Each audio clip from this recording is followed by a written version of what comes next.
During a tense House hearing, Representative Jasmine Crockett questions a Border Patrol leader about cartels, COVID impacts, and Trump-era policies. As statistics are challenged and personal losses surface, voices tighten, timelines collide, and a pointed follow-up looms unanswered. Under oath, stakes escalate suddenly.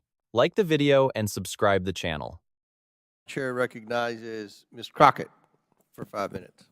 Thank you so much for being here. I know it's a long day. I'm actually out of Texas, and so I'm a little familiar with border issues. But I first want to begin by making it clear that Democrat or Republican, I think that we all can agree that there is an issue in this country as it relates to drugs, period. And I also want to be clear for anyone that may not know, but all drugs come across all borders, to be perfectly honest. It's not just fentanyl, and that has been an issue for quite some time. We also know that fentanyl is a synthetic opioid, and we know that the opioid epidemic has been on the rise for quite some time. But I do want to make sure that I clarify a few things. This is what happens when you're at the end. You've got to clarify a few things. So number one, it's my understanding that the number for 2019 was 900,000 instead of the claim that, you know, the numbers somehow were on the rise, seemingly insinuating once President Biden was in office. But that 900,000 number that was crossing in 2019 was double what we had seen in the past decade. And in 2019, the president was still Trump. So I do want to do that, as well as I want to acknowledge the fact that in Crockett challenges 2019 border numbers and Trump timeline claims. Will cartel questioning intensify pressure on enforcement leadership next? Is less than break time equals 1S?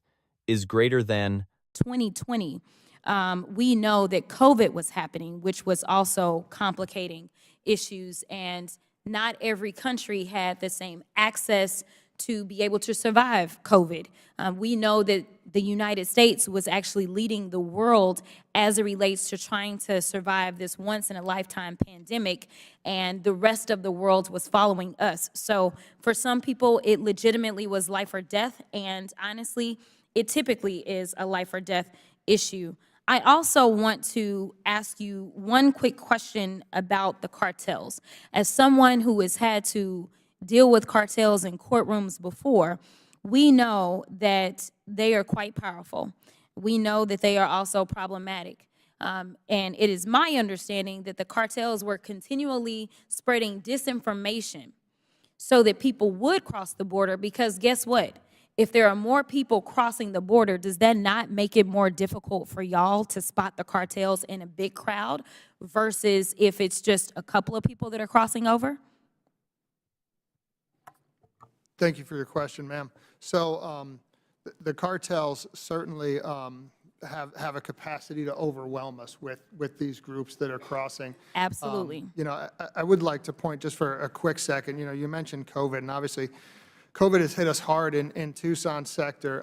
You know, in the 2 years that I've been there, we lost 3 agents to COVID as well, because, you know, as frontline employees, we can't work from home. We can't Correct. take a lot of the precautions that other people did, and dealing with populations that have come from all over the world and have crossed some of the sort of hottest spots on the globe for COVID, and we're housed south of the border with no PPE in these terrible conditions, and then crossed and contacted our agents, caused quite a bit of loss of life throughout CBP, but in my sector, 3 agents in the last 2 years. Thank you for that, and I am sorry for your loss. agent recounts COVID losses and operational hardships faced. Will Crockett pivot toward migrant detention and separation policies next? Is less than break time equals 1S? Is greater than?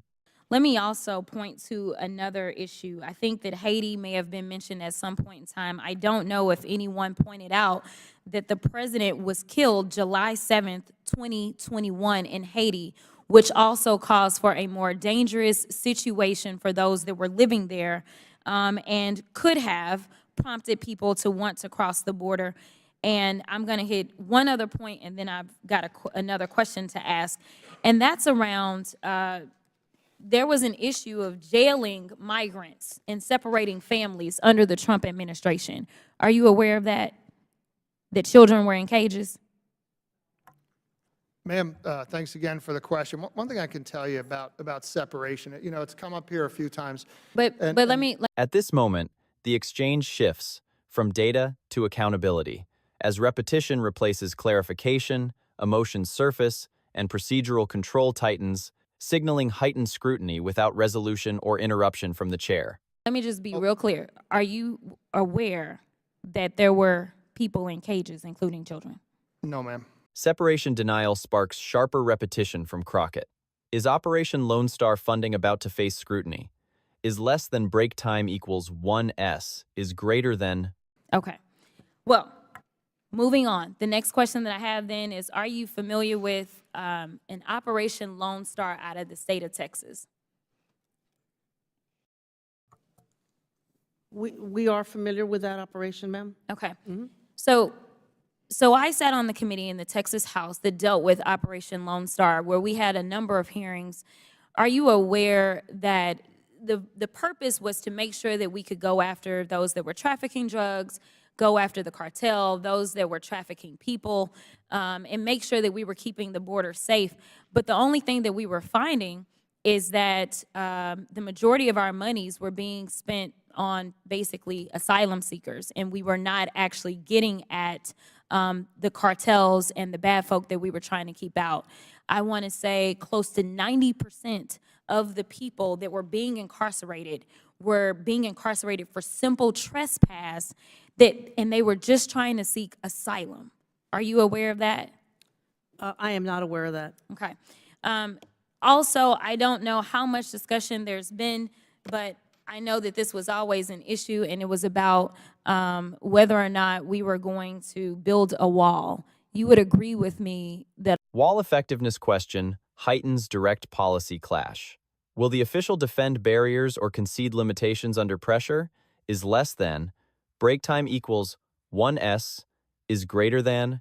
a wall is not going to keep bad people out, because when drug traffickers and cartel decide they're going to do something, the wall ain't going to do nothing.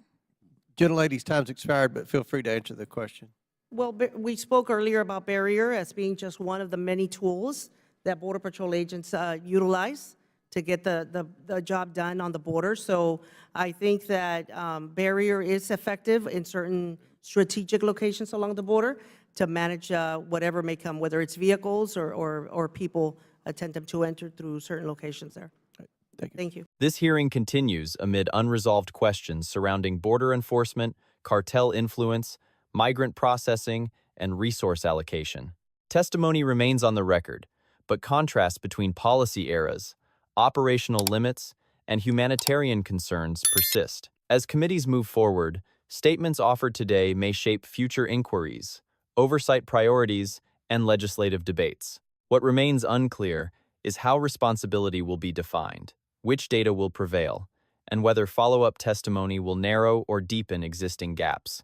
Until then, the exchange stands as part of an ongoing investigation, marked by competing narratives, institutional constraints, and decisions yet to be made in subsequent hearings and official reviews.